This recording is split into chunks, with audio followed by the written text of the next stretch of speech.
안녕하세요, 여러분. 오늘은 특별한 이야기를 들려드리려고 합니다.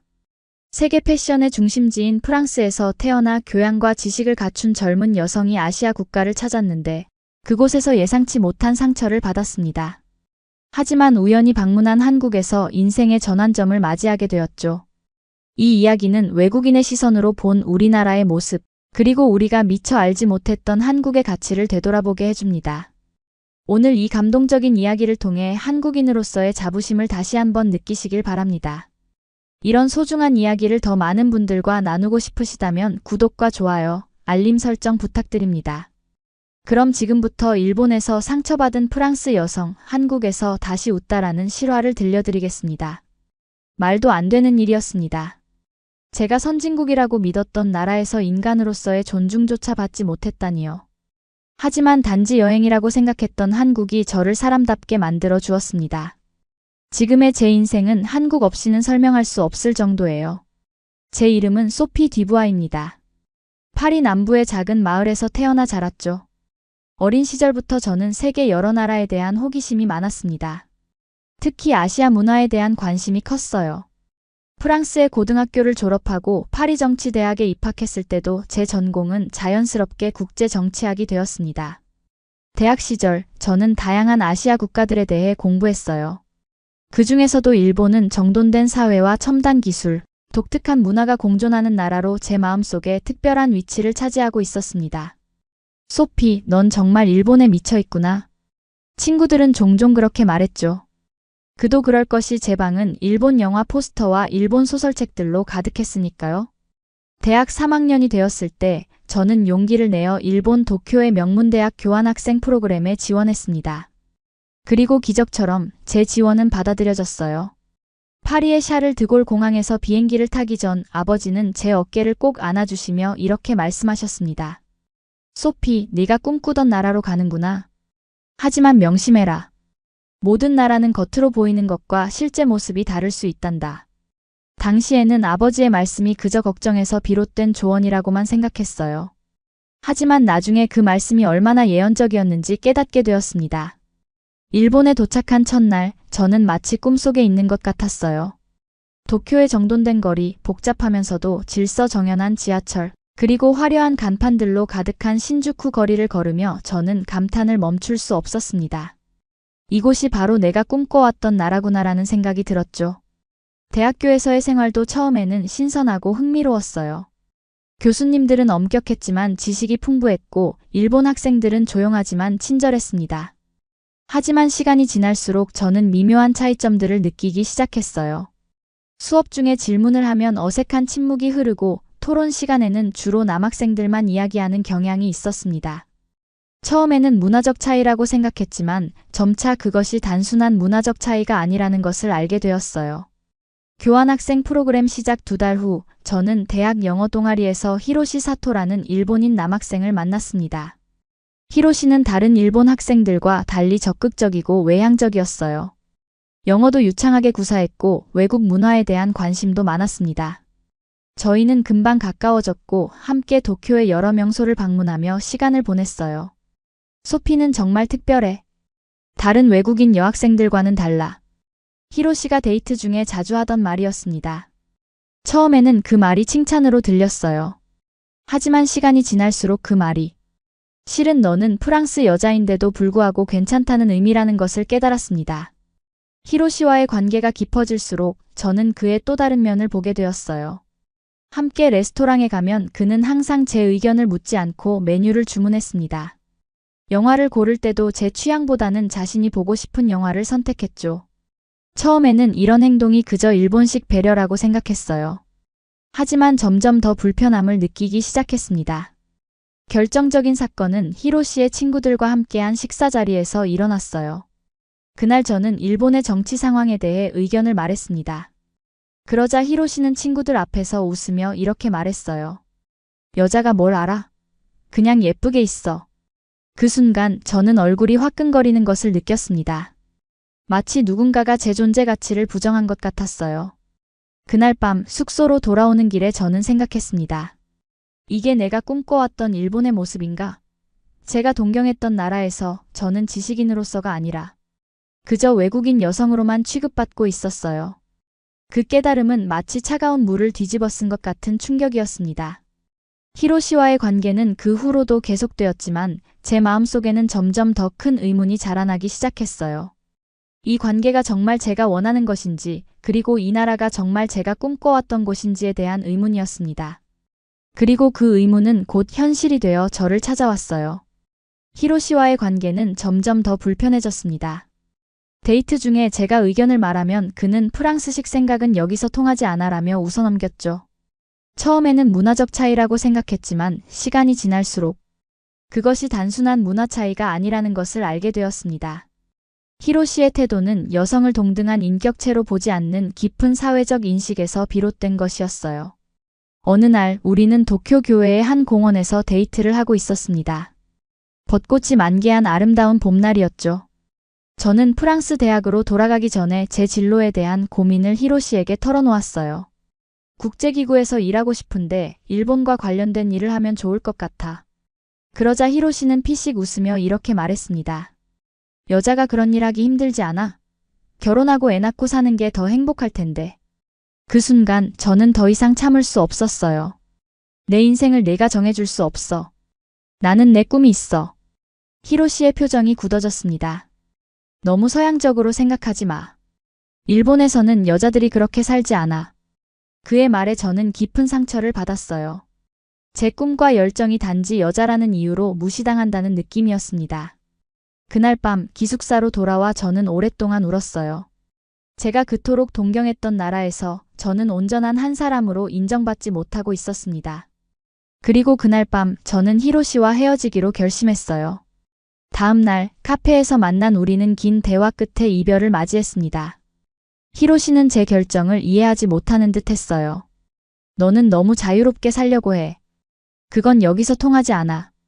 그의 마지막 말은 제 가슴에 깊은 상처를 남겼습니다. 이별 후 저는 교환학생 생활을 계속했지만 더 이상 이전과 같은 열정을 느낄 수 없었어요. 일본의 아름다운 풍경과 풍부한 문화에도 불구하고 저는 깊은 외로움과 소외감을 느꼈습니다. 제가 꿈꿔왔던 나라는 실제로 제게 상처를 주는 곳이었어요. 그런 시간이 계속되던 중 대학의 국제교류회에서 저는 한 한국인 유학생을 만났습니다. 민준이라는 이름의 그 학생은 도쿄 대학에서 경제학을 공부하고 있었어요. 민준은 다른 아시아 학생들과 달리 매우 열린 사고방식을 가지고 있었습니다. 일본에서 적응하기 힘들지 않아요? 어느 날 민준이 물었을 때 저는 그동안 쌓아두었던 감정을 모두 털어놓았어요. 히로시와의 관계, 일본 사회에서 느낀 소외감, 그리고 제 꿈이 무시당한 경험까지. 민준은 진지하게 제 이야기를 들어주었습니다. 그런 경험을 했다니 정말 유감이에요. 하지만 모든 아시아 국가가 다 그렇지는 않아요. 민준의 말에 저는 호기심이 생겼어요. 한국은 어때요? 제 질문에 민준은 미소를 지었습니다. 한국도 완벽하지는 않지만 많이 달라요. 특히 젊은 세대들은 성평등에 대한 인식이 높아지고 있어요. 그 후로 민준과 저는 자주 만나 대화를 나누게 되었습니다. 민준은 한국 문화와 역사에 대해 많은 이야기를 들려주었어요. 특히 한국의 빠른 민주화 과정과 사회 변화에 대한 이야기는 매우 흥미로웠습니다. 한국은 불과 몇십 년 만에 독재에서 민주주의로, 가난에서 부유함으로 변화했어요. 그 과정에서 많은 가치관도 변했죠. 민준의 설명은 제게 새로운 세계를 보여주는 것 같았어요. 교환학생 프로그램이 끝나갈 무렵 민준은 제게 제안했습니다. 유럽으로 돌아가기 전에 한국에 잠시 들러보는 건 어때요? 서울은 도쿄에서 비행기로 2시간밖에 안 걸려요. 그 순간 저는 왜인지 모르게 그 제안에 끌렸어요. 아마도 일본에서의 실망감을 달래고 싶었던 것 같습니다. 그래, 한번 가볼게요. 어차피 시간도 있고 비행기 값도 비싸지 않으니까. 제 대답에 민준은 기뻐하며 서울의 명소들과 맛집에 대한 정보를 적어주었습니다. 도쿄에서의 마지막 날, 저는 히로시와 마주쳤어요. 그는 여전히 제 결정을 이해하지 못하는 듯 했습니다. 잘 지내? 그가 물었을 때 저는 담담하게 대답했어요. 응, 이제 한국에 잠시 다녀온 후에 파리로 돌아갈 거야. 히로시의 표정이 변했습니다. 한국? 왜 거기에 가? 일본보다 훨씬 뒤떨어진 나라인데. 그의 말에 저는 더 이상 상처받지 않았어요. 오히려 이제 저는 더 넓은 시각으로 세상을 볼 준비가 되어 있었습니다. 모든 나라에는 배울 점이 있어. 난 직접 경험해보고 싶어. 제 대답에 히로시는 더 이상 할 말이 없어 보였어요. 우리는 어색한 작별 인사를 나누고 각자의 길을 갔습니다. 다음 날 저는 하네다 공항에서 김포공항행 비행기에 올랐어요. 창밖으로 보이는 도쿄의 풍경을 바라보며 저는 생각했습니다. 이 여행이 내게 어떤 의미가 될까? 그때는 몰랐지만 그 짧은 비행은 제 인생을 완전히 바꿔놓을 여정의 시작이었습니다. 김포공항에 도착했을 때 저는 특별한 기대 없이 한국행 비행기에 올랐던 제 모습을 떠올렸습니다. 그저 며칠 동안 여행하다 파리로 돌아가면 되겠지라는 생각이었죠. 하지만 공항에 발을 디딘 순간부터 뭔가 다른 느낌이 들었어요. 첫 번째 놀라움은 공항 직원들의 태도였습니다. 일본에서는 매우 공식적이고 다소 딱딱한 응대를 받았던 것과 달리 한국의 공항 직원들은 따뜻한 미소와 함께 저를 맞이했어요. 웰컴 투 코리아 라고 말하는 출입국 심사관의 눈빛에서 진심이 느껴졌습니다. 민준이 추천해준 호텔은 서울 중심부 명동에 위치해 있었어요. 공항에서 호텔까지 가는 동안 저는 버스 창문 밖으로 펼쳐지는 서울의 풍경을 구경했습니다. 고층 빌딩과 전통 건물이 공존하는 모습, 활기찬 거리의 모습이 인상적이었어요.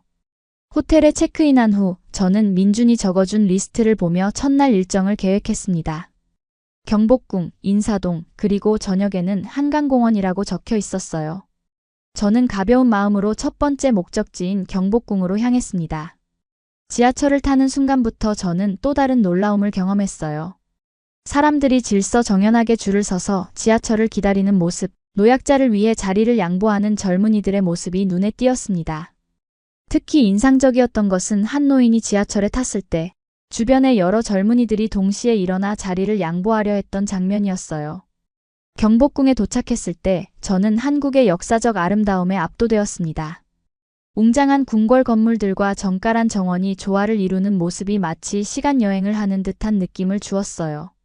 그곳에서 우연히 한 한국인 가이드의 영어 설명을 들을 수 있었는데 그분의 열정적인 설명을 통해 한국의 역사와 문화에 대해 더 깊이 이해할 수 있었습니다. 한국은 수천 년의 역사 속에서도 자신만의 정체성을 지켜왔습니다. 일본의 식민 지배와 한국 전쟁의 아픔을 겪었지만 그 어려움을 이겨내고 오늘날의 발전을 이룩했죠. 가이드의 설명을 들으며 저는 한국이 가진 강인함과 회복력에 감동받았어요. 경복궁을 나온 후 저는 인사동 거리를 거닐었습니다. 전통과 현대가 공존하는 그곳에서 저는 다양한 한국 전통 공예품과 예술 작품을 구경했어요. 한 작은 찻집에 들어가 전통차를 마시는 동안 옆 테이블에 앉아있던 한국인 노부부가 웃으며 말을 걸어왔습니다. 외국에서 오셨나요? 그들의 질문에 저는 프랑스에서 왔다고 대답했어요. 그러자 그들은 매우 반가워하며 한국에 대한 인상을 물었습니다. 저는 솔직하게 제 느낌을 이야기했어요. 아직 하루밖에 되지 않았지만 사람들이 정말 친절하고 도시가 활기차네요. 그 말에 노부부는 기뻐하며 제게 꼭 가봐야 할 장소들을 추천해 주었습니다. 심지어 그들은 제 다음 목적지인 한강공원까지 가는 가장 좋은 방법까지 자세히 설명해 주었어요. 한강에서 야경을 보면 정말 아름다워요. 꼭 맥주 한잔 하면서 즐기세요. 라고 할머니가 말씀하셨을 때 저는 이런 따뜻한 교류가 얼마나 소중한지 느꼈습니다. 저녁이 되어 한강공원에 도착했을 때 저는 그 노부부의 말씀이 옳았다는 것을 깨달았어요. 한강을 따라 펼쳐진 서울의 야경은 정말 환상적이었습니다. 강변에는 많은 사람들이 돗자리를 펴고 음식을 나누어 먹거나 음악을 들으며 즐기고 있었어요. 저는 용기를 내어 근처 편의점에서 맥주와 몇 가지 간식을 사서 강변에 앉았습니다. 그때 옆에 앉아있던 젊은 여성 그룹이 저를 향해 미소 지었어요. 혼자 오셨어요? 저희와 함께 하실래요? 그들의 제안에 저는 기쁘게 수락했습니다. 그들은 대학생들로 영어를 공부하고 있다며 저와 대화하기를 원했어요. 프랑스에서 왔다고요? 와, 정말 로맨틱한 나라잖아요. 그들의 호기심 어린 질문들에 저는 즐겁게 대답했습니다. 그리고 저도 그들에게 한국에 대한 질문을 했어요. 한국 젊은이들은 주로 어떤 꿈을 가지고 있나요? 그 질문에 그들은 진지하게 답했습니다. 물론 안정적인 직장을 갖는 것도 중요하지만 요즘은 많은 젊은이들이 자신만의 길을 찾고 싶어 해요. 창업을 하거나 예술가가 되거나 세계를 여행하는 것 같은 꿈들이죠. 그들의 대답에서 저는 일본에서 만났던 또래들과는 다른 열정과 다양성을 느꼈어요. 대화가 깊어질수록 저는 그들이 자신의 의견을 자유롭게 표현하고 서로의 생각을 존중하는 모습에 감명받았습니다. 남녀 간의 대화에서도 특별한 위계나 차별 없이 모두가 동등하게 의견을 나누는 모습이 인상적이었어요. 밤이 깊어가는 동안 우리는 한국 문화, 프랑스 문화, 그리고 젊은이들의 꿈과 고민에 대해 이야기했습니다. 헤어질 때 그들은 저에게 연락처를 남기며 서울에 있는 동안 또 만나요. 라고 말했어요. 그날 밤 호텔로 돌아가는 길에 저는 이상한 감정을 느꼈습니다. 그것은 마치 오랜 친구들과 시간을 보낸 후의 따뜻함과 같았어요. 호텔 방에 누워 저는 오늘 하루 경험한 모든 것을 되돌아보았습니다. 경복궁의 장엄함, 인사동의 아기자기함, 한강의 아름다움, 그리고 무엇보다 만난 모든 사람들의 따뜻함이 제 마음속에 깊은 인상을 남겼어요. 그리고 문득 제가 일본에서 느끼지 못했던 무언가를 여기서 느끼고 있다는 것을 깨달았습니다. 그것은 바로 존중이었어요. 한국에서 저는 단지 외국인 여성이 아니라 한 사람으로서 존중받는 느낌이었습니다. 다음 날 아침 저는 새로운 에너지로 가득 찬 채 일어났습니다. 호텔 조식을 먹으며 오늘의 일정을 계획했어요. 민준이 추천한 리스트에는 북촌 한옥마을, 남산 서울타워, 그리고 저녁에는 홍대 거리가 적혀 있었습니다. 북촌 한옥마을로 향하는 길, 저는 우연히 한 작은 카페에 들어갔어요. 그곳에서 저는 인상적인 경험을 했습니다. 주문을 하려고 카운터에 섰을 때 직원은 영어 메뉴판을 건네주며 친절하게 설명해 주었어요. 그리고 제가 주문한 커피가 나왔을 때 그녀는 작은 전통과자 하나를 함께 내어주었습니다. 처음 오신 외국인 손님께 드리는 작은 선물이에요. 한국의 맛을 느껴보세요. 그녀의 따뜻한 미소와 배려에 저는 깊은 감동을 받았어요. 이런 작은 친절이 여행자에게 얼마나 큰 의미를 주는지 그녀는 알고 있었을까요? 커피를 마시고 북촌 한옥마을에 도착했을 때 저는 시간 여행을 한 듯한 느낌이 들었습니다. 좁은 골목길을 따라 늘어선 전통 한옥들, 그리고 그 사이로 보이는 현대적인 서울의 풍경이 묘한 대비를 이루고 있었어요. 저는 천천히 골목을 거닐며 한옥의 아름다움을 감상했습니다. 한 한옥 체험관에 들어갔을 때 저는 전통 한복을 입어볼 기회가 있었어요. 화려한 색상의 한복을 입고 거울을 보니 마치 다른 사람이 된 것 같았습니다. 체험관 직원인 할머니께서 제 머리에 전통 장신구를 꽂아주시며 말씀하셨어요. 아이고 정말 예쁘네. 우리 한복이 잘 어울리는구먼. 비록 말씀의 뜻을 정확히 이해하지는 못했지만 그 따뜻한 눈빛과 미소가 제 마음에 깊은 인상을 남겼습니다. 할머니는 제게 한복을 입은 모습을 사진으로 찍어주셨고 심지어 함께 사진을 찍자고 제안하셨어요. 그 순간 저는 이 나라에서 느끼는 편안함이 단순한 여행지에서의 기분이 아니라는 것을 깨달았습니다. 북촌에서의 시간이 지나고 저는 남산 서울타워로 향했어요.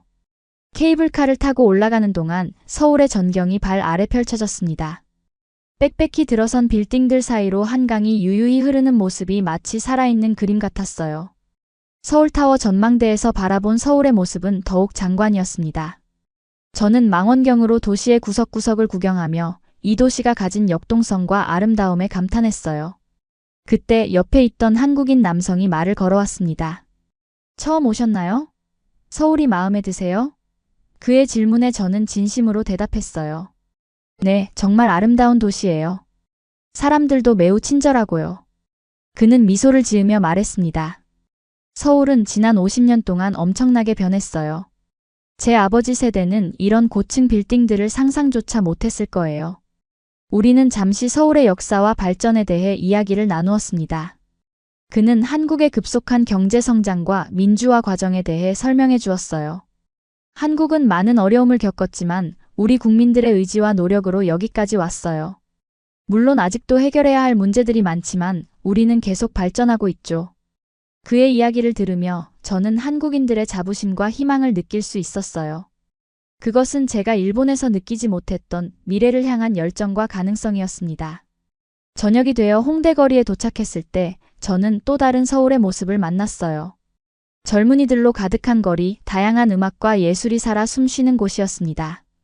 작은 공연장에서는 인디 밴드들이 열정적인 공연을 펼치고 있었고 거리 곳곳에서는 젊은 예술가들이 자신의 작품을 선보이고 있었어요.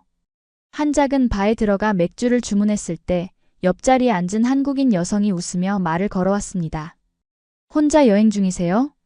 그녀의 이름은 지연이었고 대학에서 영문학을 공부하고 있다고 했어요. 우리는 금방 친구가 되어 문학과 예술 그리고 각자의 문화에 대해 이야기를 나누었습니다. 대화 중에 저는 일본에서의 경험을 조심스럽게 언급했어요. 일본에서 교환학생으로 있었는데 솔직히 말하면 여성으로서 많이 힘들었어요. 지연은 공감하는 표정으로 고개를 끄덕였습니다. 한국도 완벽하지는 않아요. 여전히 성차별이 존재하고 여성들이 겪는 어려움이 있죠. 하지만 많은 것들이 변하고 있어요. 특히 젊은 세대들은 정말 달라요. 지연의 말에서 저는 희망과 변화의 가능성을 느꼈어요. 그녀는 계속해서 한국 사회의 변화에 대해 이야기했습니다. 우리 부모님 세대는 경제적 발전을 위해 많은 희생을 했어요. 하지만 우리 세대는 더 나은 사회와 문화를 만들기 위해 노력하고 있죠. 성평등, 환경보호, 다양성 존중 같은 가치들이요. 그녀의 이야기를 들으며 저는 한국 사회의 역동성과 변화의 의지를 느낄 수 있었어요. 그것은 전통과 현대가 조화를 이루며 발전해 나가는 모습이었습니다. 홍대에서의 밤이 깊어갈수록 저는 이 나라와 사람들에 대한 호감이 더욱 커져가는 것을 느꼈어요. 지연과 헤어질 때 그녀는 제게 자신의 연락처를 주며 말했습니다. 다음에 한국에 다시 오면 꼭 연락해요. 더 많은 곳을 함께 다니고 싶어요. 호텔로 돌아가는 길, 저는 문득 민준에게 연락해야겠다는 생각이 들었어요.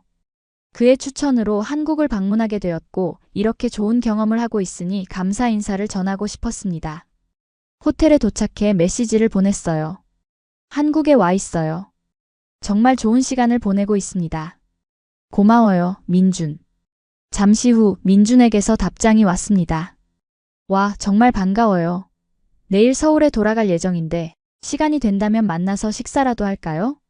그의 제안에 저는 기쁘게 수락했어요. 이제 한국에서의 마지막 날이 더욱 기대되었습니다. 그날 밤 침대에 누워 저는 지난 이틀간의 경험을 되돌아보았어요. 한국은 제가 예상했던 것보다 훨씬 더 매력적이고 따뜻한 나라였습니다. 그리고 여기서 만난 사람들은 제게 단순한 여행지의 현지인이 아니라 진정한 교류와 이해의 대상이었어요. 저는 이 짧은 여행이 제 인생에 어떤 의미를 가져다 줄지 상상조차 할 수 없었습니다. 마지막 날 아침 저는 일찍 일어나 호텔 근처의 작은 시장을 방문했습니다. 그곳은 활기찬 에너지로 가득 차 있었어요. 다양한 음식 냄새가 공기 중에 퍼져 있었고 상인들은 큰 목소리로 손님들을 부르고 있었습니다. 저는 용기를 내어 한 분식점에 들어가 떡볶이를 주문했어요. 처음 드셔요? 조금 맵습니다. 주인 아주머니의 친절한 경고에 저는 웃으며 고개를 끄덕였습니다. 첫 입을 베어 물자마자 매운맛이 입안을 가득 채웠어요. 눈물이 나올 정도로 매웠지만 그 독특한 맛은 묘하게 중독성이 있었습니다. 어떠세요? 아주머니의 물음에 저는 손짓으로 맛있다는 표현을 했어요. 그러자 아주머니는 기뻐하며 작은 김치 접시를 하나 더 내어주셨습니다. 서비스예요. 한국 음식 잘 드시네요. 그 작은 친절에 저는 다시 한번 감동을 받았어요. 시장에서 나와 걷던 중 저는 문자 메시지를 받았습니다. 민준이었어요. 오후 2시에 인사동 근처 전통 찻집에서 만날까요? 저는 기쁘게 수락했고 그때까지 시간이 있었기에 근처 창덕궁을 방문하기로 했습니다. 창덕궁의 아름다운 정원을 거닐며 저는 이 나라의 역사와 문화에 대해 더 깊이 생각하게 되었어요. 수백 년 된 나무들 사이로 비치는 햇살, 조용히 흐르는 연못, 그리고 정교하게 지어진 정자들은 자연과 인간의 조화를 보여주는 듯 했습니다. 가이드 투어에 참여하면서 저는 창덕궁이 유네스코 세계문화유산으로 지정된 이유를 이해할 수 있었어요. 가이드는 이 궁궐이 자연 지형을 존중하며 지어졌다고 설명했습니다. 한국의 전통 건축은 항상 자연을 거스르지 않고 조화를 이루는 것을 중요시했습니다. 그 말을 들으며 저는 한국 문화에 내재된 조화와 균형의 가치를 느낄 수 있었어요. 시간이 흘러 2시가 가까워질 무렵 저는 인사동으로 향했습니다. 민준이 말한 찻집은 조용하고 아늑한 한옥을 개조한 곳이었어요. 민준은 이미 도착해 저를 기다리고 있었습니다. 소피, 정말 반가워요. 한국은 어때요? 민준의 반가운 인사에 저는 지난 이틀간의 경험을 열정적으로 이야기했어요. 북촌의 한옥들, 한강의 야경, 홍대의 활기찬 분위기, 그리고 무엇보다 만났던 모든 사람들의 따뜻함에 대해 말했습니다. 정말 좋은 경험을 하셨네요. 민준은 미소를 지으며 말했어요. 사실 처음에 한국에 오라고 제안했을 때 그냥 여행지로서 추천한 거였는데 소피가 이렇게 깊은 인상을 받을 줄은 몰랐어요. 차를 마시며 우리는 더 깊은 대화를 나누었습니다. 민준은 자신이 일본 유학을 선택한 이유, 그리고 한국으로 돌아가기로 결정한 이유에 대해 이야기했어요. 일본은 많은 면에서 배울 점이 있는 나라예요. 하지만 저에게는 결국 한국이 더 맞았어요. 여기서 제가 꿈꾸는 일을 할 수 있을 것 같았거든요. 민준의 꿈은 지속 가능한 에너지 기업을 창업하는 것이었습니다. 그는 열정적으로 자신의 비전을 설명했어요. 한국은 변화의 속도가 빠르고 새로운 아이디어에 열려 있어요. 물론 어려움도 많지만 그만큼 기회도 많죠. 그의 이야기를 들으며 저는 다시 한번 한국 사회의 역동성과 가능성을 느꼈어요. 그리고 문득 제 자신의 미래에 대해서도 생각하게 되었습니다. 프랑스로 돌아간 후 저는 무엇을 하게 될까요? 민준, 솔직히 말하면 일본에서의 경험 후에 아시아에 대한 환상이 많이 깨졌었어요. 하지만 한국에서 보낸 이 짧은 시간 동안 제 생각이 많이 바뀌었어요. 제 고백에 민준은 진지하게 고개를 끄덕였습니다. 모든 나라에는 좋은 면과 나쁜 면이 있어요. 완벽한 곳은 없죠. 하지만 중요한 건 우리가 더 나은 방향으로 변화하려고 노력하는 거라고 생각해요. 민준의 말은 제 마음에 깊은 울림을 주었어요. 대화가 계속되면서 민준은 제게 한국어 몇 마디를 가르쳐 주었습니다. 감사합니다. 안녕하세요. 맛있어요. 같은 간단한 표현들이었어요. 저는 서툰 발음으로 따라 말했고 우리는 함께 웃었습니다. 시간이 빠르게 흘러 어느새 저녁이 되었어요. 민준은 제게 진정한 한국 식사를 대접하고 싶다며 한 전통 한식당으로 저를 안내했습니다. 그곳에서 우리는 다양한 반찬들과 함께 불고기를 먹었어요. 한국 음식의 특별한 점은 나눔의 문화예요. 민준이 설명했습니다. 모든 사람이 같은 반찬을 나누어 먹고 서로를 배려하며 식사를 해요. 이런 작은 것들이 한국 문화의 본질을 보여준다고 생각해요. 식사를 마치고 우리는 근처 작은 공원을 산책했습니다. 밤하늘에 별들이 빛나고 있었고 서울의 밤은 평화로웠어요. 민준은 갑자기 질문했습니다. 소피, 앞으로의 계획은 어떻게 되나요? 프랑스로 돌아가면 뭘 하실 거예요? 저는 잠시 생각에 잠겼어요. 사실 확실하지 않아요. 대학을 졸업하면 국제기구에서 일하고 싶었지만 최근에는 그 꿈이 조금 흐릿해졌어요. 제 고민을 들은 민준은 잠시 침묵했다가 말했습니다. 혹시 한국에 좀 더 머물러 보는 건 어떨까요? 서울에는 외국인들을 위한 다양한 기회가 있어요. 언어교사나 문화교류 프로그램 같은 것들이요. 그의 제안은 갑작스러웠지만 묘하게 끌리는 것이 사실이었어요. 그게 가능할까요? 제 질문에 민준은 웃으며 고개를 끄덕였습니다. 물론이죠. 제가 도울 수 있는 것들이 있을 거예요. 만약 관심이 있다면 몇 가지 정보를 알려드릴 수 있어요. 그날 밤 호텔로 돌아오는 길에 저는 민준의 제안에 대해 깊이 생각했습니다. 한국에 더 머무른다는 것은 제 인생의 계획을 완전히 바꾸는 일이었어요. 하지만 이 짧은 시간 동안 저는 이 나라와 사람들에게 이미 깊은 애정을 느끼고 있었습니다. 호텔 방에 도착해 저는 창밖으로 보이는 서울의 야경을 바라보았어요. 수많은 빛들이 어둠 속에서 반짝이는 모습이 마치 제 마음속의 혼란과 설렘을 표현하는 것 같았습니다. 그리고 그 순간 저는 결심했어요. 좀 더 이 도시에서 시간을 보내보자. 이 나라가 내게 더 알려줄 것들이 있을 거야. 다음 날 아침 저는 비행기 표를 바꾸기 위해 항공사에 연락했습니다. 일주일 후로 귀국 일정을 미루었어요. 그리고 민준에게 메시지를 보냈습니다. 한국에 좀 더 머물기로 했어요. 당신의 도움이 필요할 것 같아요. 일주일이 한 달이 되고 한 달이 세 달이 되었습니다. 서울에서의 제 생활은 예상치 못한 방향으로 흘러갔어요. 민준의 도움으로 저는 서울의 한 영어학원에서 프랑스어와 영어를 가르치는 파트타임 일자리를 얻었습니다. 처음에는 단기간 체험으로 시작했지만 학생들과의 교류와 한국 생활의 매력에 점점 더 빠져들게 되었어요. 저는 이태원 근처의 작은 원룸을 구해 정착했습니다. 창문 밖으로는 남산이 보였고 주변에는 다양한 국적의 사람들이 살고 있었어요. 처음 혼자 살림을 차리는 것은 쉽지 않았지만 이웃들의 도움으로 점차 적응해 나갔습니다. 소피, 이거 우리 집에서 만든 김치예요. 한국 생활에 도움이 될 거예요. 옆집에 사는 이미경 씨는 자주 저에게 집에서 만든 음식을 나눠주셨어요. 그분은 60대의 우아한 여성으로 젊은 시절 프랑스에서 유학한 경험이 있다고 하셨습니다. 우리는 종종 프랑스와 한국의 문화에 대해 이야기를 나누었어요. 한국은 빠르게 변화하고 있어요. 제가 젊었을 때와는 완전히 달라졌죠. 이미경 씨의 말씀은 항상 통찰력이 있었습니다. 하지만 우리 문화의 핵심 가치는 여전히 살아있어요. 가족의 소중함, 공동체 의식, 그리고 서로를 배려하는 마음이요. 학원에서의 생활도 점점 익숙해졌어요. 처음에는 문화적 차이로 어려움을 겪기도 했지만 동료 교사들과 학생들의 열린 마음은 제가 빠르게 적응하는 데 도움이 되었습니다. 특히 학생들의 열정과 호기심은 저에게 큰 기쁨을 주었어요. 선생님, 프랑스에서는 정말 매일 바게트를 먹나요? 에펠탑이 실제로 얼마나 높은가요? 학생들의 순수한 질문들에 저는 즐겁게 대답했고, 그 과정에서 저도 한국 문화에 대해 더 많이 배우게 되었습니다. 주말이면 저는 서울의 다양한 곳을 탐험했어요. 북한산 등산, 한강에서의 자전거 타기, 다양한 박물관과 미술관 방문까지. 그리고 그 모든 경험 속에서 저는 이 나라와 점점 더 깊은 교감을 나누게 되었습니다. 민준과도 자주 만났어요. 그는 제 한국 생활의 든든한 버팀목이 되어주었습니다.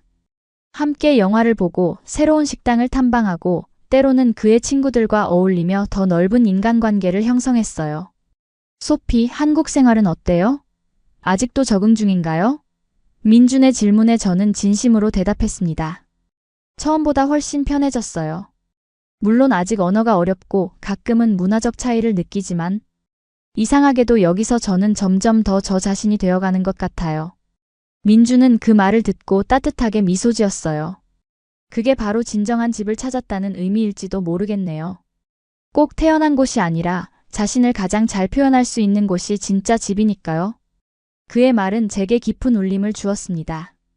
정말 그럴지도 모른다는 생각이 들었어요. 프랑스에서는 늘 사회적 기대와 전통에 맞춰 살아야 한다는 압박감이 있었지만 한국에서는 저 자신을 새롭게 정의할 수 있는 자유가 있었습니다. 한국에 온 지 3개월이 되는 날, 민주는 제게 특별한 장소로 초대했어요.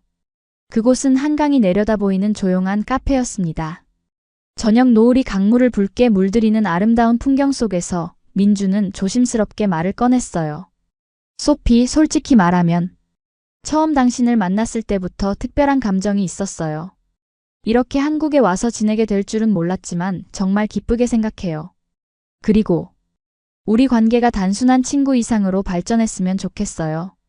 그의 고백은 놀랍지 않았습니다. 저도 점점 민준에게 특별한 감정을 느끼고 있었거든요. 하지만 여전히 많은 걱정이 있었어요. 서로 다른 문화, 언어, 그리고 미래에 대한 불확실성까지. 민준, 나도 당신에게 특별한 감정을 느끼고 있어요. 하지만 솔직히 말하면 많이 두려워요. 우리는 너무 다른 세계에서 왔고 미래도 불확실해요. 제 솔직한 고백에 민준은 진지하게 고개를 끄덕였습니다. 나도 그런 걱정이 있어요. 하지만 우리가 서로를 정말 존중하고 이해하려고 노력한다면 그 차이는 오히려 우리를 더 강하게 만들어줄 수 있지 않을까요? 천천히 시작해보는 건 어떨까요? 그의 제안은 합리적이었고 저는 고개를 끄덕였어요. 그날 이후 우리의 관계는 새로운 단계로 접어들었습니다. 민준과의 데이트는 제게 한국을 더 깊이 이해하는 기회가 되었어요. 그는 관광 가이드북에는 나오지 않는 숨겨진 명소들, 작은 시장들, 그리고 지역 주민들만 아는 맛집들을 소개해 주었습니다. 이 식당은 우리 할머니가 자주 가셨던 곳이에요. 40년 넘게 같은 맛을 유지하고 있죠. 민준의 이야기 속에는 항상 가족과 전통에 대한 존중이 담겨 있었어요. 그것은 제가 일본에서 만났던 남성들과는 완전히 다른 모습이었습니다.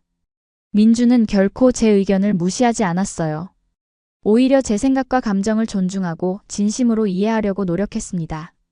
식당을 고를 때도, 영화를 볼 때도 그는 항상 소피는 어떻게 생각해요? 라고 물었죠. 그 작은 배려가 제게는 큰 의미였어요. 프랑스에서는 연인 관계가 어떻게 달라요? 민준의 질문에 저는 생각에 잠겼습니다. 표면적으로는 비슷할 수도 있지만 세부적인 문화 코드가 달라요. 프랑스에서는 개인의 공간과 독립성을 매우 중요하게 여기죠. 연인이라도 항상 함께 있어야 한다는 압박이 덜해요. 민주는 진지하게 고개를 끄덕였어요. 한국에서는 연인 관계가 좀 더 밀접한 편이에요. 거의 매일 연락하고 자주 만나는 게 일반적이죠. 하지만 저는 당신의 공간과 문화를 존중하고 싶어요. 우리만의 방식을 찾아가면 좋겠어요. 그의 이해심 있는 태도에 저는 깊은 감동을 받았습니다. 민주는 단순히 한국식 연애 방식을 강요하지 않았어요. 그는 우리 둘 사이의 문화적 차이를 이해하고 서로에게 맞는 관계를 만들어가고자 했습니다. 시간이 흐르면서 저는 한국어도 조금씩 배우기 시작했어요. 처음에는 안녕하세요, 감사합니다 같은 기본적인 인사말부터 시작했지만 점차 간단한 대화도 할 수 있게 되었습니다. 민주는 제 서툰 한국어에도 항상 격려와 칭찬을 아끼지 않았어요. 소피의 한국어 발음이 정말 좋아요. 외국인인데도 리을과 니은의 차이를 잘 구분하네요. 그의 칭찬에 저는 더욱 열심히 공부했습니다. 언어를 배우는 것은 단순히 의사소통의 수단을 얻는 것이 아니었어요. 그것은 이 나라와 문화를 더 깊이 이해하는 과정이었습니다. 민준의 가족들과 만나게 된 것은 우리가 데이트를 시작한 지 약 2달 후였어요. 처음에는 매우 긴장되었습니다. 다른 문화권의 가족들을 만난다는 것, 그리고 그들이 저를 어떻게 받아들일지에 대한 불안감이 컸어요. 걱정하지 마세요. 우리 부모님은 매우 열린 분들이에요. 특히 어머니는 외국 문화에 관심이 많으시죠. 민준의 위로에도 불구하고 저는 그날 아침 옷을 고르는 데만 1시간을 보냈습니다. 민준의 가족은 서울 외곽의 조용한 주택가에 살고 있었어요. 현관문을 열고 들어서자 따뜻한 음식 냄새가 저를 맞이했습니다. 민준의 어머니는 부엌에서 나오시며 밝은 미소로 저를 반겨주셨어요. 소피 씨, 정말 반가워요. 민준이 많이 이야기했어요. 그녀의 따뜻한 환영에 제 긴장감은 조금씩 풀렸습니다. 민준의 아버지도 친절하게 인사해 주셨고 그의 여동생은 호기심 어린 눈으로 저를 바라보았어요. 식사 시간 동안 우리는 다양한 주제로 대화를 나누었습니다. 민준의 부모님은 프랑스 문화와 역사에 관심이 많으셨고 특히 어머니는 프랑스 요리에 대해 많은 질문을 하셨어요. 저는 최선을 다해 대답했고 가끔 민준이 통역을 도와주었습니다. 소피 씨는 한국 음식이 입에 맞나요? 민준의 어머니가 물으셨을 때 저는 진심으로 대답했어요. 네, 정말 맛있어요. 특히 김치찌개와 불고기를 좋아해요. 제 대답에 그녀는 기뻐하시며 더 많은 반찬을 제 앞접시에 담아주셨습니다. 식사 후 민준의 아버지는 거실에서 오래된 가족 앨범을 보여주셨어요. 어린 시절 민준의 모습, 가족 여행 사진들, 그리고 중요한 행사들의 기록이 담긴 앨범이었습니다. 그 순간 저는 이 가족의 따뜻함과 유대감을 느낄 수 있었어요. 민준이 어렸을 때부터 꿈이 컸어요. 항상 새로운 것을 탐구하고 더 나은 세상을 만들고 싶어 했죠. 민준의 아버지가 자랑스럽게 말씀하셨습니다. 그의 말에서 저는 부모로서의 사랑과 존중을 느낄 수 있었어요. 그날 저녁 민준의 집을 나서면서 저는 이상한 감정에 사로잡혔습니다. 그것은 마치 오래된 친구의 집을 방문한 것 같은 편안함이었어요. 민준의 가족은 저를 단지 외국인 여자친구가 아니라 한 사람으로서 진심으로 환영해 주었습니다. 어떻게 생각해요? 우리 가족이 괜찮았어요? 돌아가는 길에 민준이 물었어요. 저는 손을 꼭 잡으며 대답했습니다. 정말 따뜻한 가족이에요. 당신이 이런 가족 속에서 자랐다는 것이 이해가 돼요. 민준은 기쁜 듯이 미소 지었습니다. 그날 이후 저는 종종 민준의 가족을 방문하게 되었어요. 명절이나 특별한 날에는 함께 시간을 보냈고 민준의 어머니에게서 한국 요리도 배웠습니다. 특히 김치를 담그는 법을 배웠을 때 저는 단순한 음식 만들기를 넘어 문화적 전통을 경험하는 듯한 느낌이었어요. 소피가 만든 김치가 정말 맛있네요. 한국 사람보다 더 잘 담그는 것 같아요. 민준의 어머니의 칭찬은 제게 큰 자부심을 주었습니다. 그것은 제가 이 문화에 조금씩 융화되고 있다는 증거였어요. 한국 생활 6개월이 지났을 무렵 저는 중요한 결정을 내려야 했습니다. 프랑스의 대학에서 졸업장을 받기 위해 돌아가야 했거든요. 잠시 귀국해서 학업을 마무리할지 아니면 한국에 남아 다른 길을 모색할지 고민이 되었어요. 어떤 결정을 내리든 저는 당신을 지지할 거예요.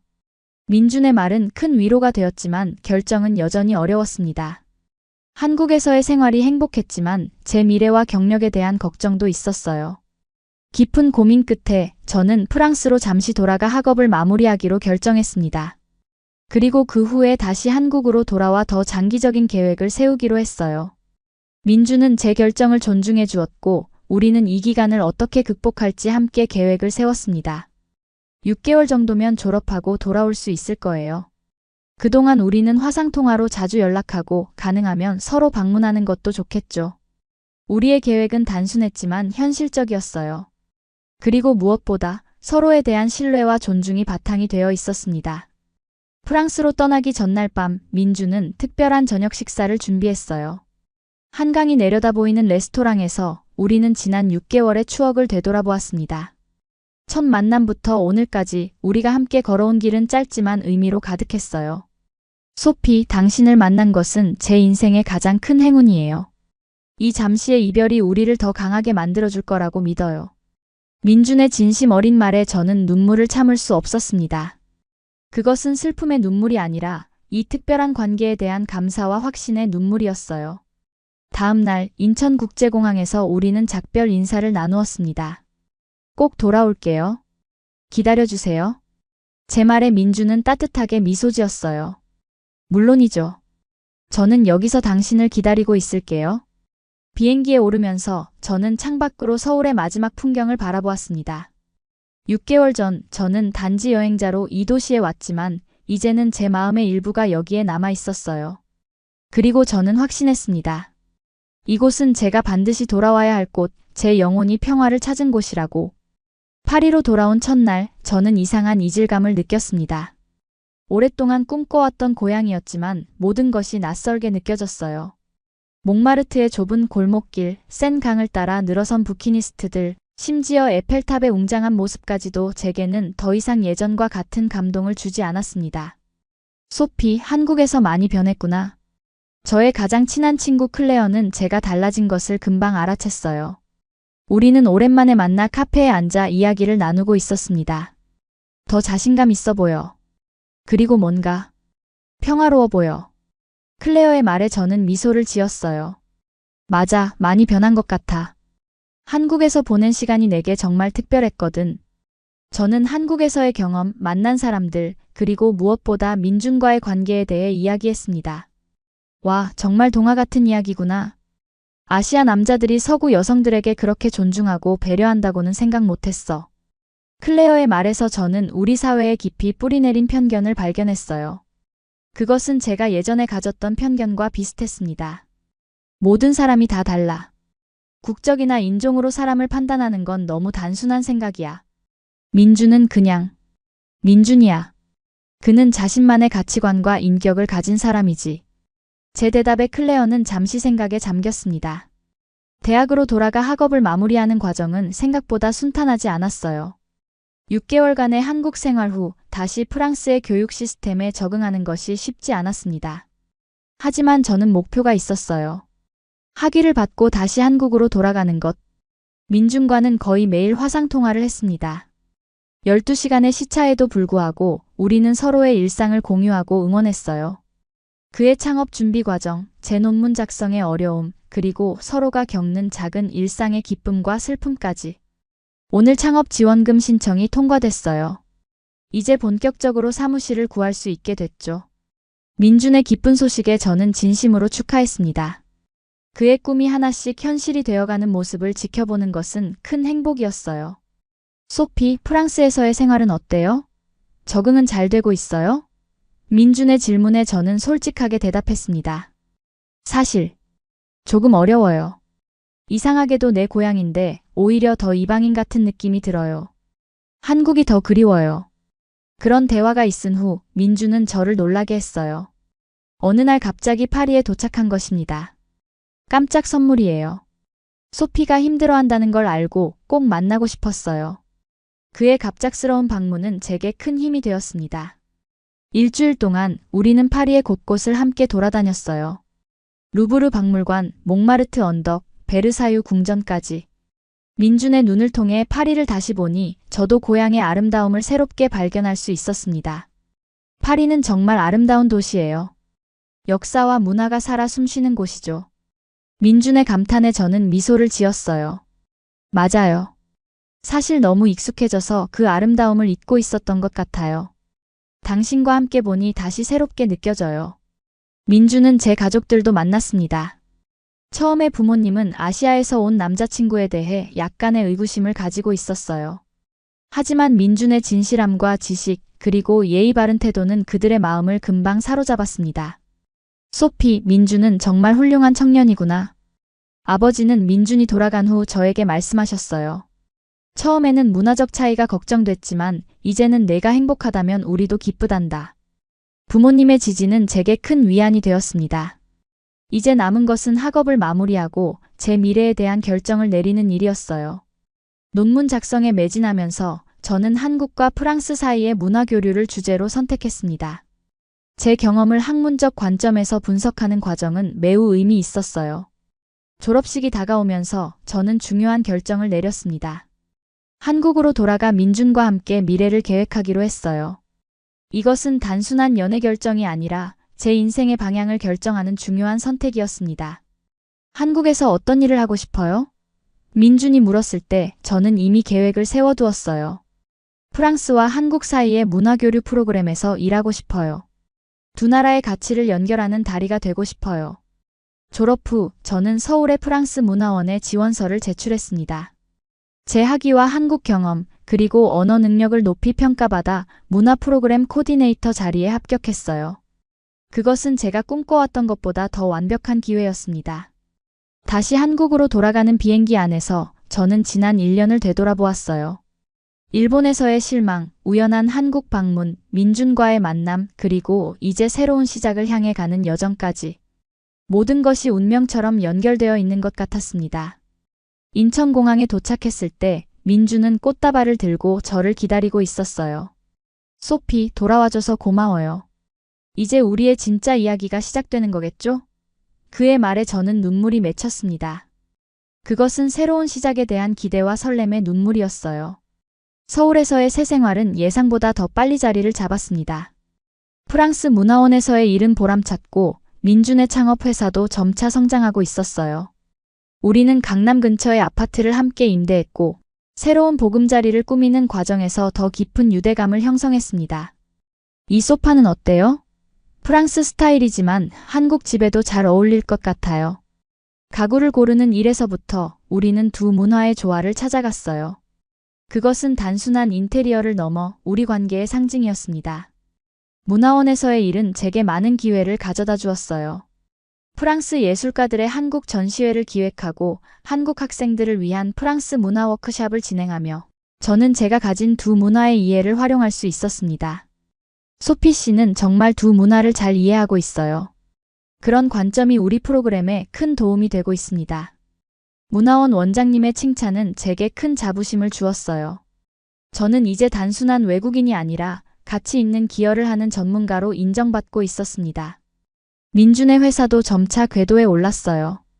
그는 재생에너지 솔루션을 개발하는 스타트업을 창업했고 특히 개발도상국을 위한 저비용 솔라 패널 시스템으로 주목받기 시작했습니다.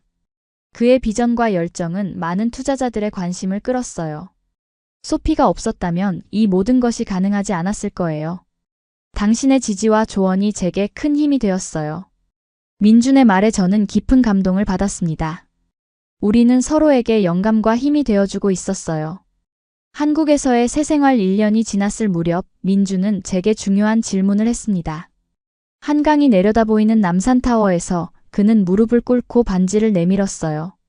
소피, 당신과 함께 평생을 보내고 싶습니다.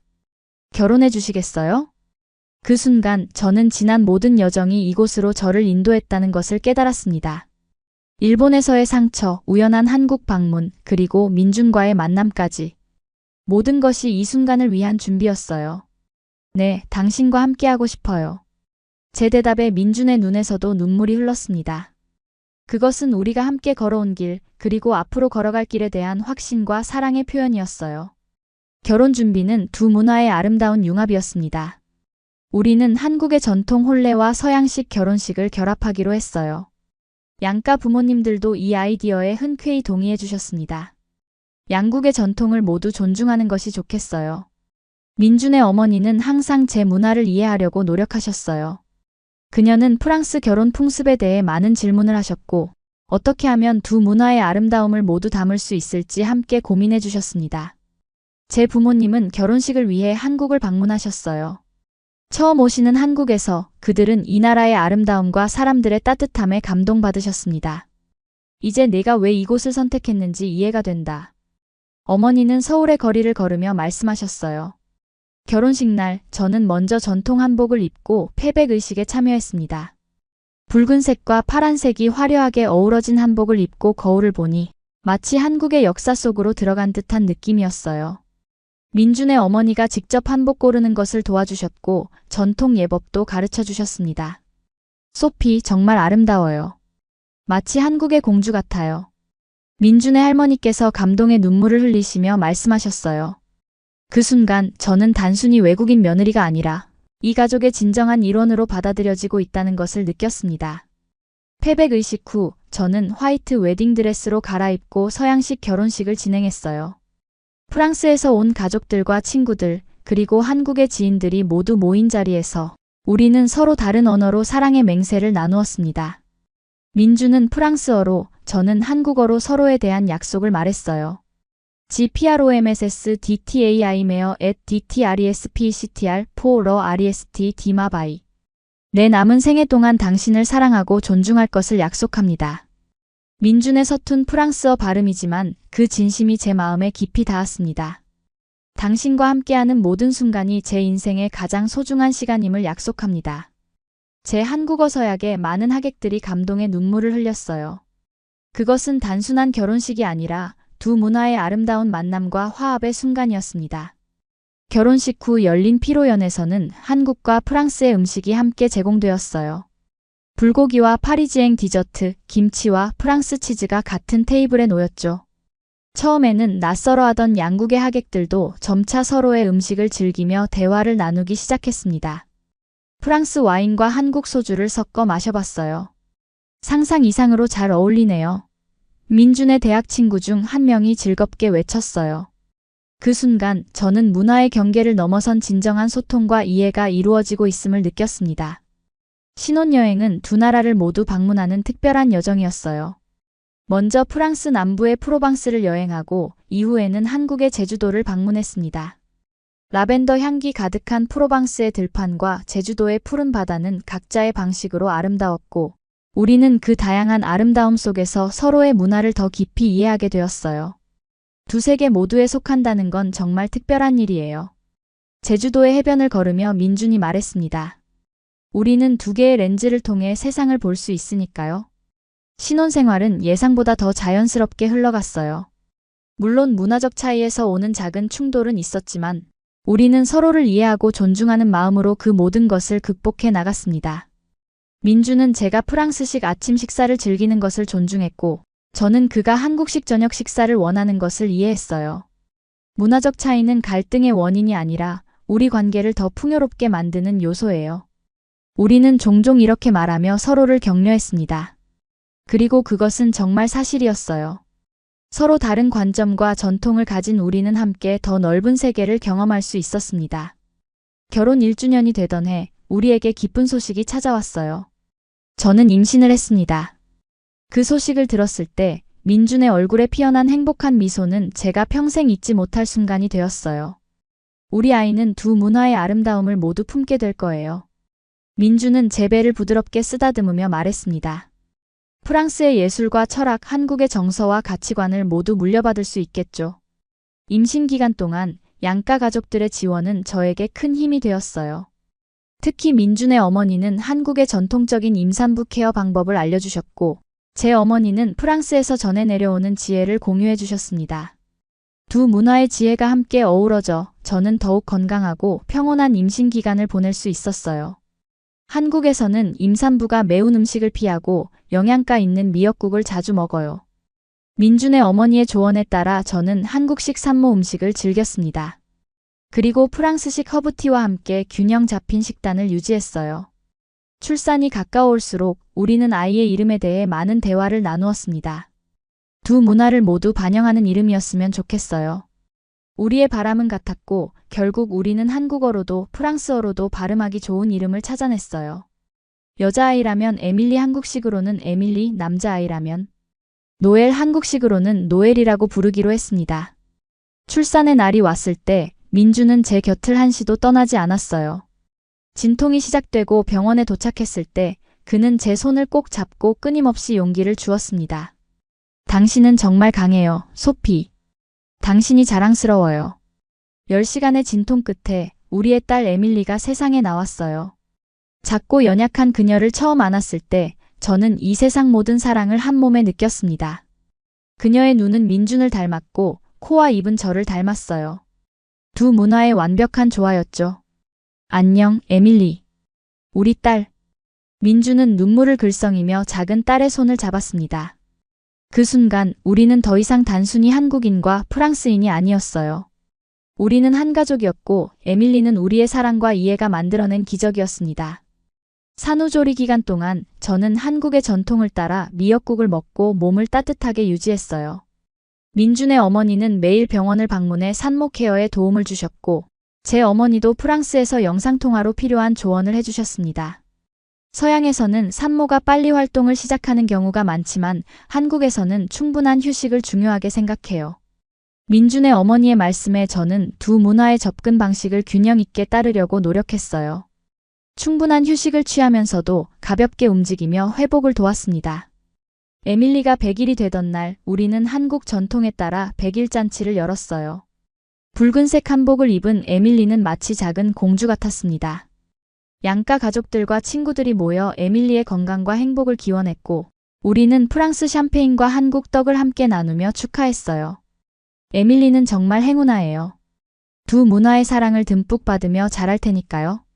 민준의 아버지가 말씀하셨을 때 모두가 공감하며 고개를 끄덕였습니다. 그것은 우리가 함께 만들어가고 있는 새로운 가족 문화의 시작이었어요. 육아는 우리에게 새로운 도전이었지만 두 문화의 지혜를 결합하여 우리만의 방식을 찾아갔습니다. 프랑스식 육아의 독립성과 한국식 육아의 따뜻한 보살핌을 조화롭게 결합했어요. 에밀리는 한국어와 프랑스어를 동시에 배우기 시작했고 두 언어 사이를 자연스럽게 오가는 모습이 놀라웠습니다. 엄마, 저 배고파요. JAIFAIM 3살이 된 에밀리는 두 언어를 섞어 사용하곤 했어요. 그녀의 이중 언어 능력은 우리가 준 가장 소중한 선물 중 하나였습니다. 시간이 흐르면서 우리 가족은 서울에서 안정적인 삶을 꾸려나갔어요. 저는 프랑스 문화원에서 디렉터로 승진했고 민준의 회사도 아시아 전역으로 사업을 확장했습니다. 에밀리는 건강하고 호기심 많은 아이로 자라났어요. 소피, 가끔 우리의 여정을 되돌아보면 정말 신기해요.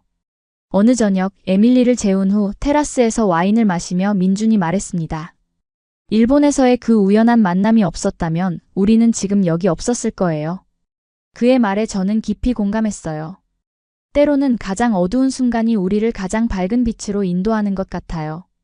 일본에서의 실망이 없었다면 한국을 방문하지 않았을 테고 당신도 만나지 못했겠죠. 우리는 잔을 부딪히며 지난 여정과 앞으로의 미래에 건배를 했습니다. 창밖으로 서울의 밤 풍경이 펼쳐져 있었고 그 빛나는 도시의 불빛들은 마치 우리의 희망과 꿈을 비추는 것 같았어요. 이곳이 진정한 내 집이라는 생각이 들어요. 저는 서울의 야경을 바라보며 말했습니다. 단지 물리적인 장소가 아니라 내 마음이 평화를 찾은 곳이요. 민주는 따뜻한 눈빛으로 저를 바라보았어요. 당신이 한국을 집이라고 부를 때마다 내 가슴이 따뜻해져요. 당신이 이곳에서 행복하다는 것이 정말 기쁩니다. 그날 밤 잠들기 전 저는 일기에 이렇게 적었습니다. 때로는 인생의 가장 예상치 못한 여행이 우리를 가장 아름다운 목적지로 인도한다. 내게 한국은 단순한 나라가 아니라 내 영혼이 깨어난 곳이다. 그리고 민주는 단순한 파트너가 아니라 내 삶의 의미를 함께 찾아가는 동반자이다.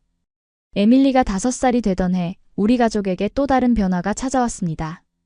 민준의 회사가 유럽 시장 진출을 계획하게 되었고 그 책임자로 민준이 선정된 것이죠. 이것은 우리 가족에게 중요한 결정의 순간이었어요. 서울에서의 안정된 생활을 뒤로하고 파리로 이주해야 했기 때문입니다. 소피, 어떻게 생각해요? 파리로 가는 것이 당신에게는 고향으로 돌아가는 일이겠지만 에밀리와 내게는 큰 변화일 거예요. 민주는 조심스럽게 제 의견을 물었습니다. 저는 깊이 생각했어요.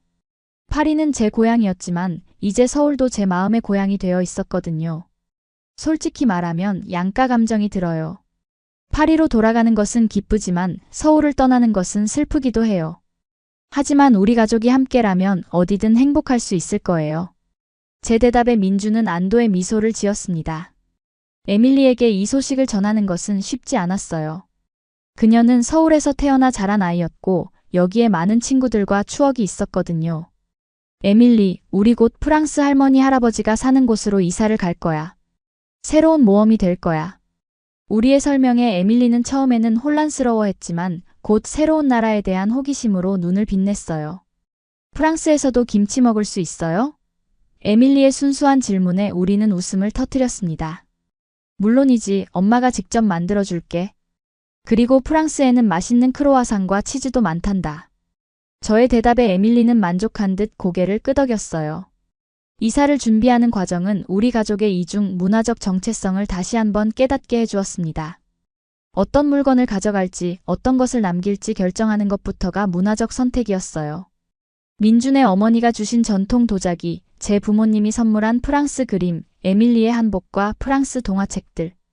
이 모든 것이 우리 가족의 이야기를 담고 있었습니다. 이것들은 단순한 물건이 아니라 우리의 여정을 보여주는 증거들이에요. 짐을 싸며 저는 감상에 젖었습니다. 지난 7년간 서울에서의 삶이 스쳐 지나갔어요. 처음 한국을 방문했던 그 설렘, 민준과의 만남, 결혼, 에밀리의 탄생까지. 모든 순간이 소중한 기억으로 남아 있었습니다. 서울을 떠나기 전 우리는 특별한 송별회를 열었어요. 민준의 가족들, 제 직장 동료들, 그리고 우리가 서울에서 만난 모든 소중한 사람들이 모였습니다. 그 자리에서 민준의 어머니는 제게 특별한 선물을 주셨어요. 소피, 이것은 우리 가족 대대로 내려온 비녀예요. 한국의 전통 머리 장신구죠. 프랑스에서도 한국을 기억하고 언젠가 에밀리에게 물려주었으면 해요. 그녀의 선물에 저는 눈물을 참을 수 없었습니다. 그것은 단순한 장신구가 아니라 제가 이 가족의 진정한 일원으로 받아들여졌다는 상징이었어요. 파리에 도착한 첫날, 우리는 새로운 시작에 대한 기대와 설렘으로 가득 찼습니다. 우리는 몽마르트 근처에 아파트를 구했어요. 창문 밖으로는 에펠탑이 보였고 거리에서는 프랑스어가 흘러나왔습니다. 하지만 우리 집 안에는 한국의 향기도 가득했어요. 거실에는 한국 그림이 걸려 있었고 부엌에는 김치 냉장고가 자리 잡았습니다. 이제 내가 문화적 소수자가 되었네요. 민주는 농담처럼 말했지만 그 말에는 진실이 담겨 있었어요. 이제 그는 외국인으로서의 경험을 하게 된 것이죠. 하지만 제가 한국에서 그랬던 것처럼 민준도 파리에서 자신만의 자리를 찾아가기 시작했습니다. 민준의 회사는 파리 중심부에 유럽 지사를 설립했고 그의 혁신적인 에너지 솔루션은 유럽 시장에서도 큰 관심을 받았어요. 처음에는 언어와 문화적 장벽으로 어려움을 겪기도 했지만 민준의 진실함과 전문성은 국경을 초월한 가치였습니다. 프랑스 사람들은 처음에는 조금 거리감이 있지만 일단 마음을 열면 정말 따뜻해요. 민준은 파리 생활 6개월 차에 이렇게 말했습니다. 그는 점차 프랑스어를 배우고 현지 문화에 적응해 나갔어요. 특히 프랑스의 와인과 치즈 문화에 깊은 관심을 보였습니다. 에밀리는 놀라울 정도로 빠르게 적응했어요. 프랑스 유치원에 다니기 시작하면서 그녀의 프랑스어는 날로 향상되었습니다. 하지만 가정에서는 여전히 한국어도 사용했고 양국의 문화적 전통과 가치를 모두 배우고 있었어요. 엄마, 오늘 학교에서 친구들이 내가 2개의 언어를 할 수 있다고 부러워했어. 에밀리가 자랑스럽게 말했을 때 저는 우리의 선택이 옳았다는 확신을 얻었습니다. 문화적 다양성은 에밀리에게 제약이 아니라 특별한 강점이 되고 있었어요. 저는 파리의 한국문화원에서 일을 시작했습니다. 서울에서의 경험을 살려 이번에는 한국 문화와 예술을 프랑스에 소개하는 역할을 맡게 되었어요.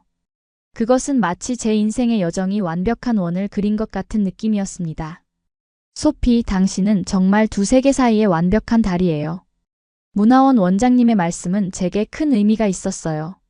저는 이제 단순히 문화적 외국인이 아니라 두 문화를 연결하는 중요한 역할을 하고 있었습니다.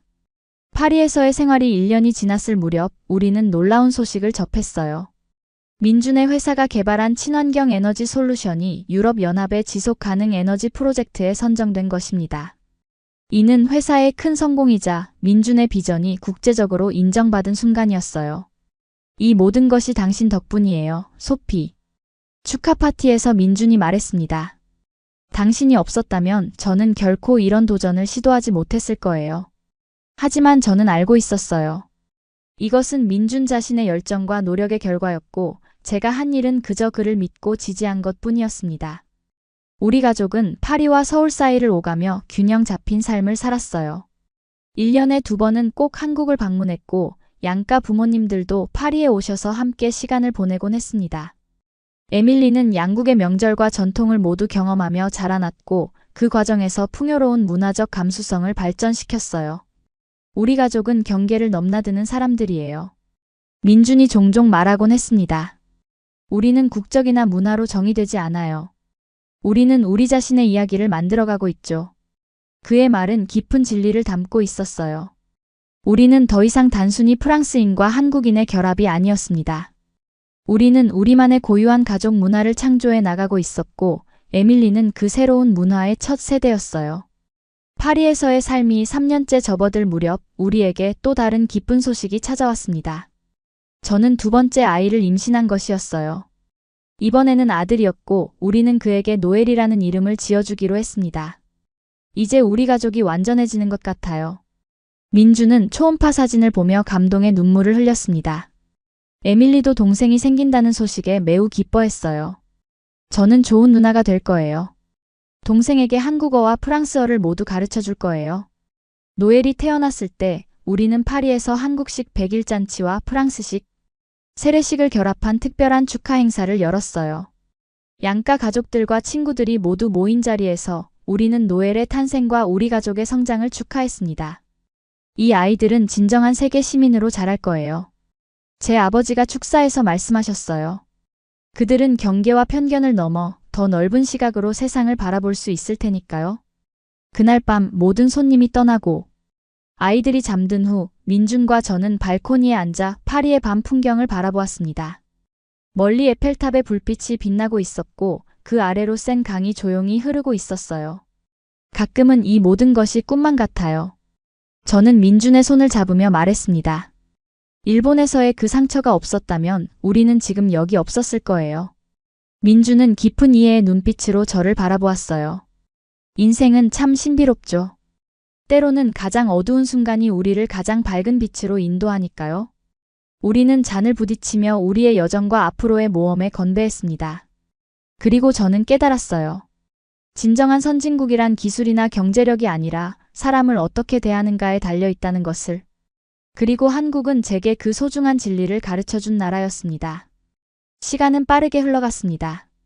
에밀리는 12살, 노엘은 7살이 되었어요. 우리 가족은 파리와 서울을 오가며 국제적인 삶을 살고 있었습니다. 아이들은 두 나라의 언어와 문화를 자연스럽게 습득했고 그 과정에서 넓은 세계관을 형성해 나갔어요. 엄마, 제 친구들은 제가 부럽대요. 두 나라의 집이 있고 2개의 언어를 할 수 있다고요. 어느 날 에밀리가 학교에서 돌아와 말했습니다. 그녀의 말에 저는 깊은 만족감을 느꼈어요. 한때 저에게 문화적 차이가 고통이었던 것과 달리 우리 아이들에게는 그것이 자랑스러운 정체성이 되어 있었습니다. 민준의 회사는 유럽 전역으로 확장되었고 특히 개발도상국을 위한 저비용 친환경 에너지 솔루션으로 국제적인 명성을 얻었어요. 그는 종종 아프리카와 아시아의 여러 나라를 방문하며 프로젝트를 진행했고 때로는 우리 가족도 함께 동행했습니다. 아이들에게 다양한 세계를 보여주고 싶어요. 민주는 종종 이렇게 말했어요. 그들이 자신들보다 덜 가진 사람들의 현실을 이해하고 세상에 기여하는 삶을 살았으면 해요. 저 역시 경력이 성장했습니다. 한국문화원에서의 경험을 바탕으로 저는 유네스코의 문화 다양성 프로그램에 참여하게 되었어요. 제 역할은 다양한 문화 간의 이해와 협력을 증진하는 것이었고 제 개인적인 경험은 이 일의 큰 자산이 되었습니다. 소피는 살아있는 문화 교류의 증인이에요. 유네스코 동료가 한 말이 기억납니다. 당신의 이야기는 많은 사람들에게 영감을 주고 있어요. 저의 경험담은 점차 더 많은 사람들에게 알려지기 시작했어요. 처음에는 유네스코 내부 발표로 시작했지만 점차 다양한 국제 포럼과 컨퍼런스에서 제 이야기를 나누게 되었습니다. 문화적 경계를 넘어선 사랑과 이해라는 주제로 저는 일본에서의 상처, 한국에서의 치유, 그리고 두 문화 사이에서 가족을 이루게 된 여정을 공유했어요. 당신의 이야기는 단순한 개인사가 아니라 문화적 편견을 넘어선 인간 이해의 가능성을 보여줍니다. 한 국제 컨퍼런스 후 한 참가자가 말했어요. 그의 말에 저는 깊은 감동을 받았습니다. 제 개인적인 경험이 다른 사람들에게 의미 있는 메시지가 될 수 있다는 사실이 놀라웠어요. 어느 날 한 출판사로부터 제 이야기를 책으로 출간하자는 제안을 받았습니다. 처음에는 망설였지만 민준의 격려와 지지로 저는 용기를 내어 수락했어요. 당신의 이야기는 많은 사람들에게 희망과 용기를 줄 수 있어요. 특히 문화적 경계에서 고민하는 이들에게요. 민준의 말은 항상 제게 힘이 되었습니다. 책을 쓰는 과정은 저에게 깊은 성찰의 시간이었어요. 지난 15년간의 여정을 되돌아보며 저는 그 모든 순간이 제가 지금의 나가 되는데 얼마나 중요했는지 깨달았습니다. 일본에서의 상처조차도 저를 더 강하고 이해심 있는 사람으로 만들어 주었어요. 때로는 우리를 아프게 하는 경험이 가장 큰 성장을 가져다 주기도 해요. 책의 서문에 저는 이렇게 적었습니다. 중요한 것은 그 아픔에서 무엇을 배우고 어떻게 앞으로 나아가느냐 하는 것이죠. 책이 출간되자 예상보다 더 큰 반향을 일으켰어요. 많은 독자들, 특히 서로 다른 문화 사이에서 살아가는 이들이 제 이야기에 공감하고 위로받았다는 메시지를 보내왔습니다. 특히 국제 결혼을 한 부부들, 해외에서 생활하는 이주민들, 그리고 문화적 정체성으로 고민하는 젊은이들에게 제 책은 작은 등불이 되었어요. 소피의 책을 읽고 용기를 얻었어요. 저도 한국인 남편과 프랑스에서 살고 있는데 많은 부분이 공감되었습니다. 한 독자의 편지는 제게 큰 감동을 주었어요. 제 개인적인 경험이 다른 이들에게 도움이 된다는 사실이 가장 큰 보람이었습니다. 책의 성공으로 저는 더 많은 강연 요청을 받게 되었고 심지어 일본에서도 초청을 받았어요. 처음에는 일본을 다시 방문한다는 생각에 약간의 불안감이 있었지만 이제는 그 상처를 완전히 치유하고 더 넓은 시각으로 바라볼 수 있는 시간이라고 생각했습니다. 도쿄에서의 강연은 특별한 경험이었어요. 제가 한때 상처받았던 그곳에서 이제는 문화적 이해와 존중의 메시지를 전하고 있다는 사실이 감동적이었습니다. 강연 후 많은 일본 여성들이 저에게 다가와 자신들의 이야기를 나누었고 일부는 한국에 대한 새로운 시각을 갖게 되었다고 말했어요. 소피 씨의 이야기를 들으면서 우리 사회가 여성과 외국인에 대해 더 많은 존중과 이해가 필요하다는 것을 깨달았습니다. 한 일본 여대생의 말에 저는 깊은 감명을 받았어요. 제 경험이 작은 변화의 씨앗이 될 수 있다는 희망이 생겼습니다. 도쿄에서의 일정을 마치고 우리 가족은 특별한 여행을 계획했어요. 바로 민준과 제가 처음 만났던 대학교를 방문하는 것이었습니다. 에밀리와 노엘에게 우리의 시작점을 보여주고 싶었거든요. 여기서 엄마와 아빠가 처음 만났어요. 캠퍼스를 걸으며 민준이 아이들에게 설명했습니다. 그때는 우리가 이렇게 가족이 될 줄은 꿈에도 몰랐죠. 아이들은 호기심 어린 눈으로 주변을 둘러보았어요. 그럼 엄마가 일본에 오지 않았다면 우리는 태어나지 않았을 수도 있어요? 노엘의 질문에 우리는 미소 지었습니다. 그래, 인생은 참 신비로워. 작은 선택들이 모여 우리의 운명을 만들어가는 거야. 제 대답에 에밀리가 깊은 생각에 잠긴 표정으로 말했어요. 그럼 우리는 정말 운이 좋은 거네요. 엄마가 용기를 내서 한국에 간 덕분에요. 그 순간 저는 깊은 감동을 느꼈습니다.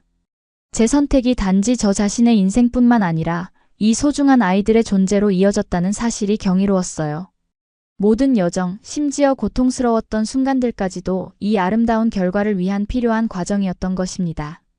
일본에서의 여행을 마치고 우리는 서울로 향했어요. 민준의 부모님은 이제 연로하셨지만 여전히 우리 가족을 반갑게 맞아주셨습니다. 특히 손주들과의 시간을 매우 소중히 여기셨어요. 에밀리와 노엘이 한국 문화를 이해하고 사랑하는 모습이 정말 기쁘구나. 민준의 어머니가 말씀하셨어요. 소피, 네가 아이들에게 한국의 정신을 가르쳐준 것에 감사해. 그 말씀에 저는 깊은 감사함을 느꼈습니다. 저는 단지 제가 받은 사랑과 존중을 아이들에게 전달하고 있을 뿐이었어요. 그리고 그것은 특별히 한국적이거나 프랑스적인 것이 아니라 인간으로서의 보편적 가치였습니다. 서울에서의 시간 동안 우리는 제가 처음 한국을 방문했을 때 갔던 장소들을 다시 찾았어요. 인사동, 경복궁, 한강공원. 15년이 지난 지금 서울은 많이 변해 있었지만 그 따뜻한 정신은 여전했습니다. 이곳이 엄마의 인생을 바꾼 곳이구나. 에밀리가 한강변을 걸으며 말했어요. 저도 언젠가 다른 나라에서 새로운 시작을 할 수 있을까요? 물론이지, 에밀리. 세상은 넓고 가능성은 무한해. 중요한 건 열린 마음으로 다른 문화와 사람들을 받아들이는 거야. 제 대답에 에밀리는 밝게 웃었습니다. 그녀의 웃음 속에서 저는 미래의 가능성을 보았어요. 우리의 여행은 계속되었고 마지막으로 우리는 제주도를 방문했습니다. 푸른 바다와 아름다운 자연 속에서 우리 가족은 소중한 시간을 보냈어요. 아이들은 해변에서 뛰어놀고 한라산을 오르며 자연의 경이로움을 경험했습니다. 제주도의 한 절벽 위에서 우리는 넓은 바다를 바라보며 잠시 명상에 잠겼어요. 이런 순간이 인생의 진정한 의미가 아닐까요? 민준이 조용히 말했습니다. 사랑하는 사람들과 함께 아름다운 세상을 경험하는 것. 그의 말에 저는 깊이 공감했어요. 우리의 여정은 단순한 지리적 이동이 아니라 마음과 영혼의 성장이었습니다. 서로 다른 문화와 배경을 가진 우리가 하나의 가족으로 함께 걸어온 길은 때로는 험난했지만 그 모든 순간이 우리를 더 강하고 지혜롭게 만들어 주었어요. 파리로 돌아가는 비행기 안에서 저는 창밖으로 보이는 구름 위로 떠오르는 태양을 바라보았습니다. 그 눈부신 빛 속에서 저는 미래에 대한 희망과 확신을 느꼈어요. 우리 가족의 이야기는 계속될 것이고 에밀리와 노엘은 그들만의 여정을 시작할 것입니다. 무슨 생각을 그렇게 깊이 해요? 옆자리에서 민준이 물었어요. 저는 미소를 지으며 대답했습니다. 우리의 여정이요. 그리고 얼마나 많은 것이 변했는지에 대해 생각하고 있었어요. 민준은 제 손을 꼭 잡았습니다. 많은 것이 변했지만 가장 중요한 것은 변하지 않았어요. 우리의 사랑과 서로에 대한 존중이요. 그의 말에 저는 깊이 공감했어요. 우리의 이야기는 단순한 국제연애나 문화적 통합의 이야기가 아니었습니다.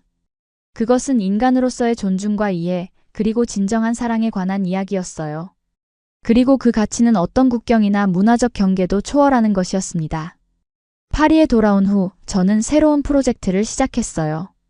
바로 다문화 가정의 아이들을 위한 교육 프로그램이었습니다.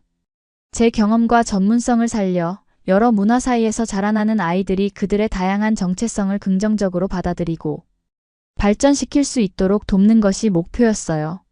문화적 다양성은 약점이 아니라 강점입니다. 프로그램 소개에 저는 이렇게 적었어요. 여러 문화의 렌즈를 통해 세상을 볼 수 있는 아이들은 미래의 글로벌 리더가 될 것입니다. 프로그램은 큰 호응을 얻었고 점차 유럽 여러 도시로 확장되었습니다. 심지어 한국에서도 관심을 보여 서울의 분원을 열게 되었어요. 민주는 회사 일로 바쁜 와중에도 항상 저의 프로젝트를 지원해 주었고 때로는 직접 강연자로 참여하기도 했습니다. 소피가 하는 일은 미래를 위한 투자예요. 민주는 종종 이렇게 말했어요. 문화적 이해와 존중은 이 복잡한 세상에서 가장 필요한 가치니까요. 시간이 흐르면서 에밀리는 대학 진학을 앞두게 되었습니다. 그녀는 국제관계학을 공부하기로 결정했고 세계 여러 대학에서 입학 제안을 받았어요. 엄마, 아빠, 저는 서울대학교에 가기로 했어요. 에밀리의 결정에 우리는 놀랐지만 동시에 그녀의 선택을 존중했습니다. 한국에서 더 깊이 제 뿌리를 탐구하고 싶어요. 그리고 할머니, 할아버지와 더 많은 시간을 보내고 싶기도 해요. 에밀리의 설명에 저는 깊은 감동을 받았어요. 그녀는 이미 자신의 정체성을 긍정적으로 받아들이고 스스로의 길을 찾아가고 있었습니다. 에밀리를 서울로 떠나보내는 날, 인천공항에서 우리는 뜨거운 눈물을 흘렸어요. 그것은 슬픔의 눈물이 아니라 자랑스러움과 새로운 시작에 대한 기대의 눈물이었습니다. 엄마가 처음 한국에 왔을 때처럼 저도 제 인생의 새로운 장을 시작하는 거예요. 에밀리가 말했어요. 그리고 언젠가 저도 엄마처럼 제 이야기를 다른 사람들과 나눌 수 있기를 바라요. 비행기가 이륙하는 것을 바라보며 저는 민준의 손을 꼭 잡았습니다. 우리의 여정이 계속되고 있어요. 이제는 아이들을 통해서요. 민준은 따뜻한 미소로 고개를 끄덕였어요.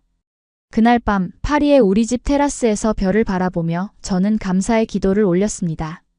일본에서의 상처, 한국에서의 치유, 그리고 이제 프랑스에서의 성취까지. 모든 순간이 제가 지금의 나가 되는데 필요했던 과정이었음을 깨달았어요. 진정한 선진국은 기술이나 경제력이 아니라 사람을 어떻게 대하는가에 달려 있습니다. 제 책의 마지막 문장이 떠올랐어요. 그리고 그것은 제가 한국에서 배운 가장 소중한 교훈이었습니다. 인간으로서의 존중과 이해, 그리고 사랑. 이것이야말로 진정한 발전의 척도가 아닐까요? 별이 빛나는 밤하늘 아래 저는 제 여정에 감사했습니다. 그리고 앞으로 펼쳐질 새로운 장에 대한 기대로 가슴이 벅차올랐어요. 우리의 이야기는 계속될 것이고 그 이야기는 더 많은 사람들에게 희망과 용기를 줄 것입니다. 문화와 국경을 넘어 진정한 인간적 가치를 찾아가는 여정의 이야기를 지금 여러분께 들려드린 일본에서 상처받은 프랑스 여성이 한국에서 다시 웃게 된 이 이야기가 누군가에게 작은 희망이 되기를 바랍니다. 만약 지금 여러분이 다른 문화와 만나 혼란스럽거나 새로운 도전 앞에서 망설이고 있다면 용기를 내어 한 걸음 내딛어 보세요. 그 한 걸음이 여러분의 인생을 완전히 바꿀지도 모릅니다. 이 이야기가 여러분에게 감동을 주었다면 좋아요와 구독, 그리고 댓글로 여러분의 생각을 나눠주세요. 여러분의 이야기도 듣고 싶습니다. 감사합니다.